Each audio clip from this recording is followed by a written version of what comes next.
Progress Without Captures lets you record completed work without waiting for the next site capture. Select the level where the work was completed. Open progress details to view what's already completed and what's still pending. Choose the trade.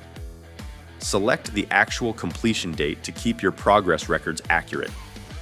Click Assets, choose Drawing, category and stage you want to update, and mark the completed area directly on the floor plan. As you draw, Track3D automatically calculates the measured quantity, making progress updates quick and accurate. Click Save Asset, and the progress is instantly reflected across the project, giving your team continuous visibility between captures. And right in the calendar, you'll see a progress marker in color for that date, so you can tell at a glance exactly when this progress was marked, here on the 6th. Track3D. If you can see it, we can track it.